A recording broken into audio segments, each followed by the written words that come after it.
Je ne désespère pas de la justice, même si ce que nous venons d'en voir n'est pas de nature à nous rassurer. Les procès-verbaux, contrairement à la loi, ont été immédiatement communiqués à la presse sans qu'à aucun moment le garde des Sceaux ne s'en émeuve. L'état de droit a été systématiquement violé. Je ne céderai pas, je ne me rendrai pas, je ne me retirerai pas. J'irai jusqu'au bout parce qu'au-delà de ma personne, c'est la démocratie qui est défiée.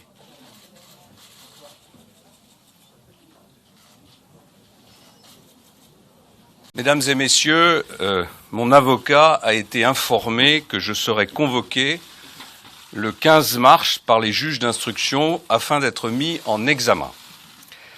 Il est sans exemple, dans une affaire de cette importance, qu'une convocation aux fins de mise en examen soit lancée quelques jours à peine après la désignation des juges, sans qu'ils aient pris connaissance du dossier, ni procédé à des investigations supplémentaires, sur la simple base d'un rapport de police manifestement à charge, c'est-à-dire pour condamner. Depuis l'origine, et contrairement à ce qui a été dit, je n'ai pas été traité comme un justiciable comme les autres. L'enquête préliminaire a été ouverte en quelques heures.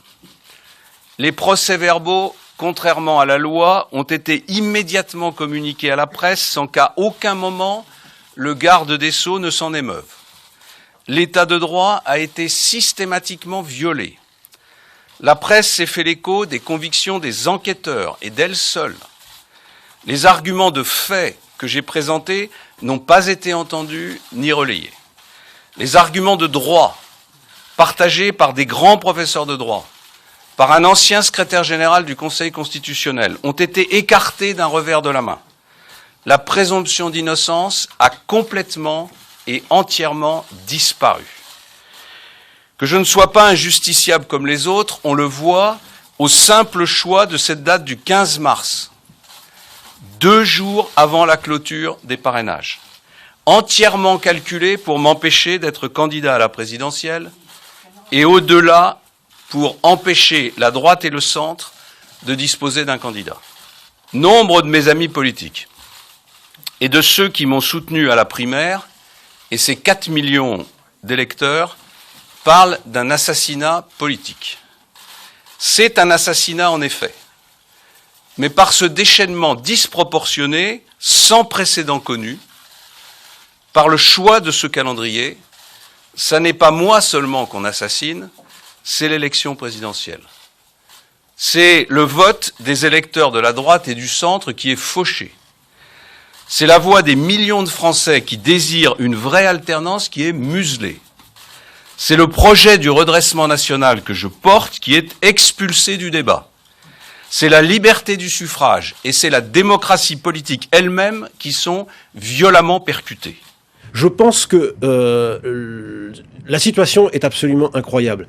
Qu'on le veuille ou non, sans préjuger du fond de l'affaire Fillon, et je parlerai ensuite de l'affaire Le Pen, je pense qu'à un moment, il y a dans cette République, qu'on le veuille ou non, quelque chose qui s'appelle la trêve électorale. Nous sommes rentrés dans la période de collecte des parrainages, et à mon avis, même si cette affaire a été déclenchée tardivement, je pense que les juges ne peuvent plus procéder à des actes. Dit, mais c'est une... Bien sûr, procéder à des actes aussi près d'un premier tour d'une élection présidentielle, s'agissant d'un candidat, quel qu'il soit, en l'occurrence François Fillon, qui est le chef Parce qu'il est convoqué le 15 mars. De l'opposition, 2 jours avant la fin de la collecte des parrainages et de la publication de la liste des candidats.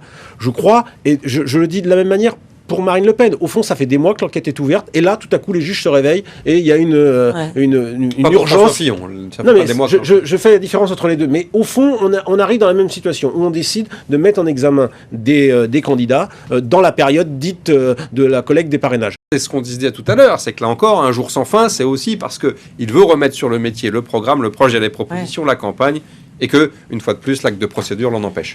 Évidemment, s'il est élu, il faut le dire à nos téléspectateurs, les poursuites s'interrompent le temps de son mandat, reprennent à l'issue de son mandat, ce qui avait été le cas pour d'autres